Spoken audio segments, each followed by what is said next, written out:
സ്നേഹവന്ദനങ്ങൾ പ്രിയമുള്ളവരെ, നോർത്ത് ഇന്ത്യയിൽ നിന്നുള്ള ഒരു വാർത്തയാണ്. പ്രാർത്ഥനയ്ക്ക് വേണ്ടി ആസാദിയുടെ പ്രേക്ഷകർ ഈ പ്രത്യേക വിഷയം ഓർത്ത് പ്രാർത്ഥിക്കുവാൻ വേണ്ടിയാണ് ഈ വാർത്ത നമ്മുടെ ചാനൽ വ്യൂവേഴ്സുമായിട്ട് പങ്കുവെക്കുന്നത്. ദീർഘവർഷങ്ങളായിട്ട് യു പിയിൽ മിർസാപൂർ എന്ന് പറയുന്ന സ്ഥലത്ത് കർത്താവിൻ്റെ വേല ചെയ്തുകൊണ്ടിരുന്ന കർത്താവിൻ്റെ ദാസൻ പാസ്റ്റർ വിജയകുമാറിനെ കഴിഞ്ഞ 2 ദിവസങ്ങൾക്ക് മുമ്പ് പോലീസ് അറസ്റ്റ് ചെയ്യുവാനിടയായി തുടർന്നു. 2 ദിവസം മുമ്പ് വാർത്ത ഞാൻ കേട്ടതാണ്.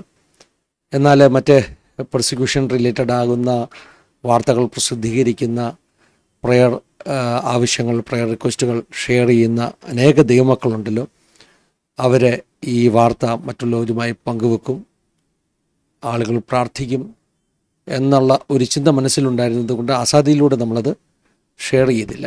എന്നാൽ ഞാൻ ശ്രദ്ധിച്ചൊരു കാര്യം, ഈ വാർത്ത ദൈവമക്കളിലേക്ക് അധികം എത്തിയില്ല. എന്നാൽ സെക്കുലർ മീഡിയയിൽ ധാരാളമായിട്ട് അത് എല്ലാ ഭാഷകളിലും ഈ ദേവദാസൻ്റെ അറസ്റ്റിനെ കുറിച്ചുള്ള വാർത്ത പ്രചരിച്ചു കൊണ്ടിരിക്കുന്നു. എൻ്റെ ഹൃദയത്തിലൊരു വലിയ ബേഡൻ ഉണ്ടായി. അടിയന്തരമായി ദൈവമക്കൾ പ്രാർത്ഥിക്കണം. ഇന്ന് മൂന്നാമത്തെ ദിവസവും അദ്ദേഹവും ഇപ്പോഴും തടവിലായിരിക്കുകയാണ്. അദ്ദേഹത്തിൻ്റെ മേലൊരു ഫോൾസ് അക്യൂസേഷനാണ് അവരെ ചുമത്തിയിരിക്കുന്നത്. എനിക്ക് അറിയാൻ കഴിഞ്ഞ വാർത്ത, ഒരു വ്യക്തിയെ നിർബന്ധപൂർവം അതോ മറ്റേതെങ്കിലും വിധത്തിലോ ഇദ്ദേഹത്തിനെതിരെ ആരോപണങ്ങൾ ഉന്നയിക്കുവാൻ പ്രേരിപ്പിച്ചു. അതായത് ഈ പറഞ്ഞ വ്യക്തിയെ പണമോ മറ്റ് പ്രലോഭനങ്ങളോ കൊടുത്താണ് വിശ്വാസത്തിലേക്ക് കൊണ്ടുവന്നതെന്നും പ്രലോഭനങ്ങൾ നിമിത്തമാണെന്നൊക്കെയുള്ള ആരോപണങ്ങൾ അദ്ദേഹത്തെ കൊണ്ട് നിർബന്ധപൂർവം പറയിച്ചു. അങ്ങനെ ഇദ്ദേഹത്തിനെതിരെ കേസെടുത്ത് അറസ്റ്റ് ചെയ്യുകയായിരുന്നു. എനിക്ക് വിജയകുമാർ പാസ്റ്ററെക്കുറിച്ച് ചില നാളുകൾക്ക് മുമ്പ് തന്നെ അറിയാൻ ഇടയായി തീർന്നിട്ടുണ്ട്. അദ്ദേഹത്തിൻ്റെ ശുശ്രൂഷകളെക്കുറിച്ച് അറിയാൻ ഇടയായി തീർന്നിട്ടുണ്ട്.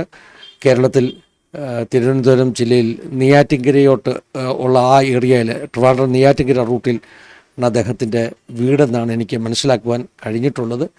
വളരെ അധികം സങ്കീർണമാകുന്ന ജീവിതാനുഭവങ്ങളുള്ള ഒരു ദേവദാസനാണ്. കേരളത്തിലൊക്കെ ഉള്ളപ്പോൾ അടിയും തല്ലും വഴക്കും ഗുണ്ടായുസവും ഒക്കെയായിട്ട് നടന്നൊരു മനുഷ്യൻ. അങ്ങനെ തകർന്നൊരു ജീവിതം നയിച്ചുകൊണ്ടിരുന്ന ആ വ്യക്തി, അദ്ദേഹത്തിൻ്റെ വൈഫിൻ്റെ വളരെ ദീർഘനാളത്തെ പ്രാർത്ഥനയുടെ ഫലമായിട്ട് നിത്യതയിലേക്ക് പ്രവേശിച്ച ജെ വിൽസൺ എന്ന് പറയുന്ന കർത്താവിൻ്റെ ദാസൻ, ലവ് ആർമി ക്രൂസൈഡ്, ആ ജെ വിൽസൺ ബ്രദറിൻ്റെ ഒരു മീറ്റിങ്ങിൽ പങ്കെടുക്കുകയും അവിടെ വെച്ച് കർത്താവിനെ രക്ഷിതാവെ സ്വീകരിക്കുകയും പിന്നത്തേതിൽ നോർത്ത് ഇന്ത്യയിൽ കർത്താവിൻ്റെ വേലയ്ക്ക് വേണ്ടി സമർപ്പിക്കപ്പെടുകയും ചെയ്യുവാനിടയായി തീർന്നു. അങ്ങനെ വിജയകുമാർ പാസ്റ്റർ നോർത്ത് ഇന്ത്യയിലേക്ക് അദ്ദേഹം പോയി. നോർത്ത് ഇന്ത്യയിൽ യു പിയിൽ തന്നെയുള്ള അലഹബാദിലുള്ള ഡോക്ടർ RB ലാലിൻ്റെ ഈശു ദർബാർ എന്ന് പറയുന്ന ആ ഒരു പ്രാർത്ഥനാ സംഗമവുമായിട്ടൊക്കെയുള്ള ഒരു ബന്ധത്തിൽ ചില നാളുകൾ അവിടെ ശുശ്രൂഷയുമായിട്ടൊക്കെ ബന്ധത്തിലായിരുന്നു. എന്നാൽ പിന്നീട് അദ്ദേഹത്തിന് ഒരു നിയോഗമുണ്ടായതനുസരിച്ച് യു പിയിൽ തന്നെയുള്ള മിർസാപൂർ എന്ന് പറയുന്ന സ്ഥലത്തേക്ക് അദ്ദേഹം ശുശ്രൂഷയ്ക്ക് വേണ്ടി പോവുകയാണ് ചെയ്തത്. തൻ്റെ ഭാര്യയും തൻ്റെ മക്കൾ, അന്ന് ചെറിയ പ്രായമായിരുന്നു, കൊച്ചുകുട്ടികളായ 2 മക്കളുമായിട്ട് അദ്ദേഹം മിർസാപൂർ എന്ന് പറയുന്ന സ്ഥലത്തേക്ക് ചെന്നു. ആ പട്ടണത്തിൽ അദ്ദേഹം ശുശ്രൂഷ തുടങ്ങി. വളരെ അത്ഭുതങ്ങളും അടയാളങ്ങളും ഒക്കെ കണ്ടു. പല പ്രാവശ്യം അദ്ദേഹം പ്രോസിക്യൂട്ട് ചെയ്യപ്പെട്ടു. പല കേസുകൾ അദ്ദേഹത്തിനെതിരായിട്ട് വന്നു. ആ സമയങ്ങളിലൊക്കെ ദൈവിക പരിരക്ഷയും സംരക്ഷണവും ഒക്കെ അനുഭവിച്ച ഒരു ദൈവദാസനാണ്. മിർസാപൂറിൽ അദ്ദേഹം ചെല്ലുമ്പോൾ ഏതാണ്ട് വിരലിലെണ്ണാവുന്ന നാമോദയ ക്രിസ്ത്യാനികൾ മാത്രമേ ആ ജില്ലയിലുള്ളൂ. എന്നാൽ അദ്ദേഹത്തിൻ്റെ ശുശ്രൂഷയുടെ ഫലമായിട്ട് ഇന്ന് ആ സ്ഥലങ്ങളിൽ ആയിരക്കണക്കിന് ആളുകൾ ആരാധിക്കുന്ന ഒരു ആരാധന സ്ഥലം അവിടെ രൂപീകരിക്കപ്പെടുവാനിടയായി തീർന്നു. എൻ്റെ അറിവ്, ഞാൻ ആ ഒരു ഓർഗനൈസേഷൻ്റെ വളരെ ബന്ധത്തിലുള്ള നേതൃത്വത്തിലുള്ള ചിലരുമായിട്ട് സംസാരിക്കാനിടയായി തീർന്നു അല്പസമയങ്ങൾക്ക് മുമ്പ്. എനിക്കറിയാനിടയായി തീർന്നത് എല്ലാ സൺഡേയിലും 2 സെഷൻ ആരാധനയിൽ, ഓരോ സെഷനിലും 1000 ആൾ വെച്ച് അറ്റൻഡ് ചെയ്യുന്ന ചർച്ച് അവിടെ ക്രമീകരിക്കപ്പെടുവാനിടയായി തീർന്നു. ഒഫീഷ്യലി ചർച്ച് രജിസ്ട്രേഷനുള്ള ഒരു സംവിധാനം, ഗവൺമെൻറ് രജിസ്റ്റർ ചെയ്തിട്ടുള്ള ചർച്ച് രജിസ്ട്രേഷനുള്ള ഒരു കൂട്ടായ്മയൊക്കെ അവിടെ രൂപീകരിക്കപ്പെടുവാൻ ഇടയായി തീർന്നു.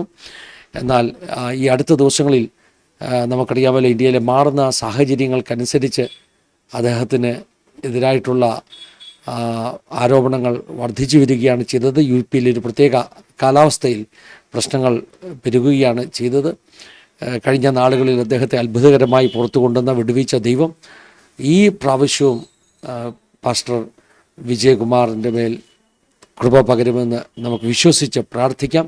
Eternal grace ministry Mirzapur UP എന്ന ആ ഒരു ഓർഗനൈസേഷൻ്റെ നേതൃത്വത്തിലിരിക്കുന്ന ദൈവദാസനാണ്.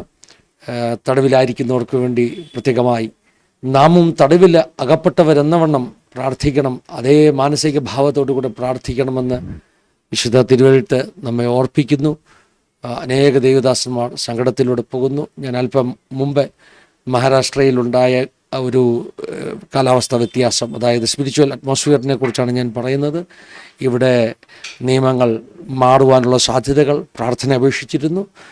ആ സാധ്യതയുടെ പ്രേക്ഷകർ നിങ്ങളായിരിക്കുന്ന ഇടങ്ങളിൽ ഈ വിഷയങ്ങളെ ഓർത്ത് പ്രാർത്ഥിക്കണം. പാസ്റ്റർ വിജയകുമാറിൻ്റെ മോചനത്തിന് വേണ്ടി പ്രാർത്ഥിക്കണം. അദ്ദേഹത്തിൻ്റെ ശുശ്രൂഷയിൽ പല ബ്രാഞ്ച് ചർച്ചസ് ആ ഏരിയയിൽ പ്രവർത്തിക്കുന്നുവെന്ന് എനിക്ക് അറിയാനിടയായി തീർന്നു. പലതരത്തിലുള്ള പ്രവർത്തനങ്ങൾ പ്രധാന ദാസനിലൂടെ നടന്നു വരുന്നു. പ്രാർത്ഥന ചോദിക്കുവാൻ വേണ്ടി ഈ ഒരു വീഡിയോ ഉപയോഗിക്കുന്നു. വേഗത്തിൽ തന്നെ അദ്ദേഹം റിലീസായെന്ന്, പ്രശ്നങ്ങൾ പരിഹരിക്കപ്പെട്ടെന്ന് ഒരു വാർത്ത നമുക്ക് കേൾക്കണം. ദൈവമക്കൾ പ്രാർത്ഥിച്ചാട്ട്.